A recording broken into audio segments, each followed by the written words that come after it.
Hi friends, today I want to share with you some issues that I have been having with my low yarn flex rigid heddle loom when I'm weaving with 8/2 cotton, and I'm sure that you will probably come across these same issues, and so I'm sharing with you how I'm getting around them, what I'm doing to troubleshoot, and the easy way to fix any of these issues. When I'm weaving with 8/2 cotton on any loom at all, I really like to have a very tight tension, as tight as I can get it, because I love those clean sheds that open beautifully, make nice big sheds, and then the shuttle just slides on the firmness of the threads, and I just love that. I think that makes for really easy weaving.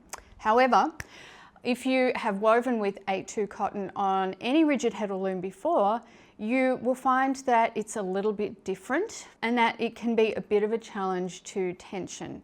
A rigid heddle loom is not going to hold as much tension as a multi-shaft loom, a floor loom or a table loom, for example. But that doesn't mean at all that we cannot weave with 8/2 cotton on a rigid heddle loom, and this is definitely proof of that. Okay, so let's address the first issue that I was having.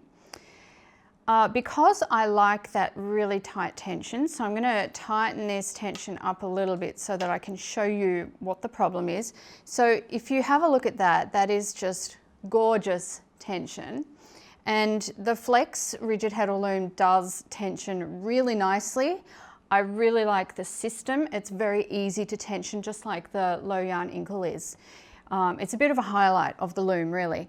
But when I started to put my heddle into the up shed, I noticed a couple of issues. The main issue was when I put it up into the up shed, first of all, it was hard to get up into that position while my threads are so tight. But the most annoying part is these segments popping out from under their rails. The tension is just too much. It creates a tension within the rails as well, because if you know the low yarn flex, you'll know that it's the top rail, the bottom rail, and all of these plastic segments of the actual heddles slide into some grooves that are underneath these rails, and then we put these brackets on along with the little rubber rings to try and keep everything from moving. So when I've got this beautiful tension and it's very tight, but I can't actually weave because these, every time I go into the up shed, they pop out of place.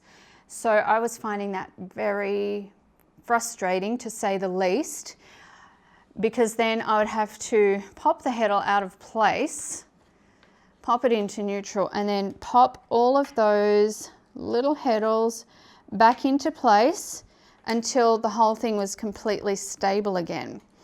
And sometimes it's a simple thing to do and other times it is not. But basically, because I'm threaded, I can't just take this heddle off and take it apart and put everything back together in a simple fashion. So yeah, they're still popping out. Anyway, I'll get those back into place. They're nearly there. Hang on, let's see. Okay, they're back in place now. It's okay. The disaster has been averted. And I just make sure that everything's being held as it should. So that's just going to continue to happen if I continue to try and weave at that higher tension. So what I've found is if I go to the break at the side and I let it off just maybe 2 clicks back, okay? Now, at first, the idea of doing this was it was kind of annoying to me because I really like that high tension and I was pleased that the loom could achieve that tension. But, and so then to find that I couldn't actually weave at that tension bothered me.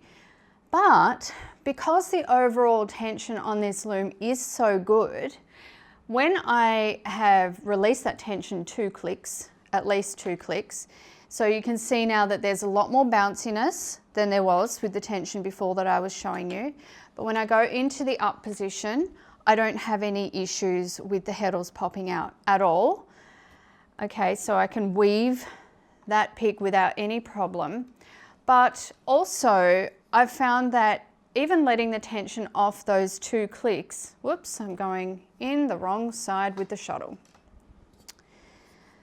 So even having to do that, to release that tension a little bit, the tension is still really good. And so I can actually weave quite happily with my 8/2 cotton at that tension. And then I don't have that problem of the heddles popping out of place. I just use the heddle as I normally would. So that is the way to fix that issue. Just let the tension off just that little bit, let it breathe a little bit more. It will still be fine for you to be able to weave. I mean, look at this. It's absolutely fine to weave with, and the sheds are still open and clean and everything's good. That's how to fix that particular problem. Friends, before I go on with the next issue, I wanted to let you know about some log cabin resources that I have.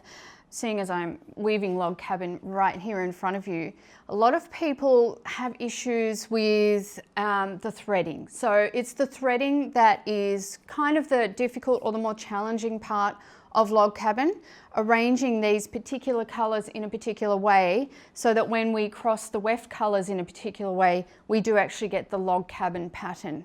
So I have a log cabin table runner project, and I actually have, which is kind of rare, I have a PDF pattern available for it if you prefer to look at things on paper and follow written instructions.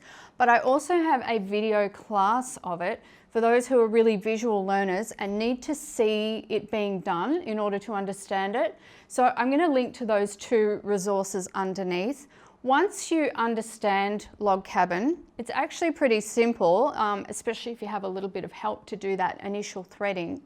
Then you will love it and you'll understand it and you will be able to do it much more readily.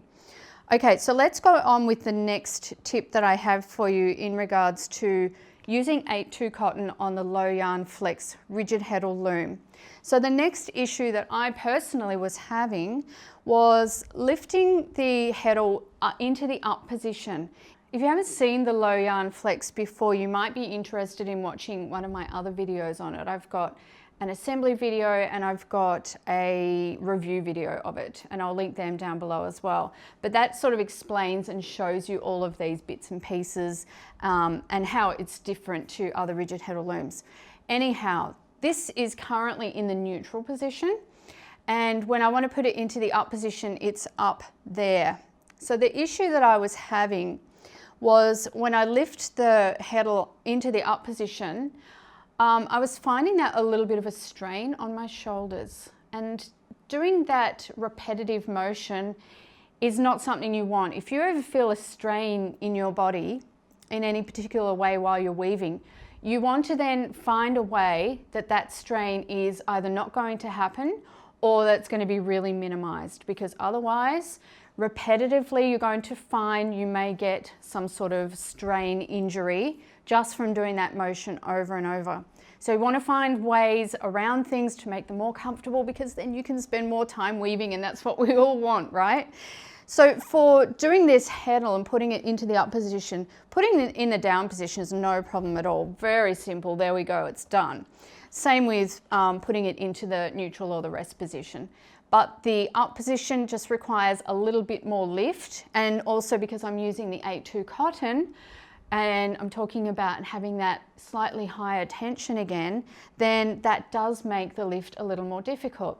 I've found a really simple way around it that has really helped me, and that is just to put one side of the heddle in at one time and then put the other in. I'll show you exactly what that looks like. So I'm holding the heddle here on either side, so I've sort of got that, you know, balanced weight. You see that my arms are sort of parallel to my body. I'm not picking it up in the middle, I'm picking it up at either side, and then that way I can kind of place the heddle into the up position very easily. So I'm right-handed, so it makes sense for me to put the right side in first, then putting the left side in is just so easy. Okay, so rather than doing this lift all at once and kind of going, oh, I can feel that in my biceps, but also in my shoulders. And you know, I love a good strength workout. I do strength workouts myself, but this kind of repetitive motion, I know it's not going to help me over time.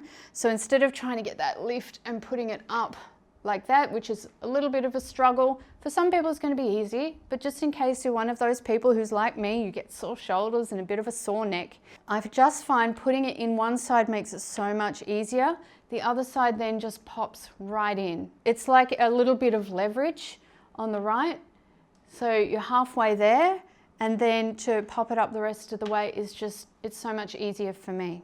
If you like the poncho that I'm wearing today, that is also available as a downloadable PDF pattern. It is a flatbed machine knitting pattern, and it's very much a beginner level. So if you're trying to learn your knitting machine, you won't find this one too difficult. And it's so warm and cozy, and I love to wear it in my studio on these cold winter days. Well, I hope you enjoyed this video today, and I hope it was helpful to you. Let me know down in the comments if it was, and let me know if you have any questions about this loom. I am a low yarn reseller for Australia, so you can always contact me with your inquiries about the loom and any other low yarn products, and also for Louette as well. Don't forget to like and subscribe, because I really love that and it helps me out.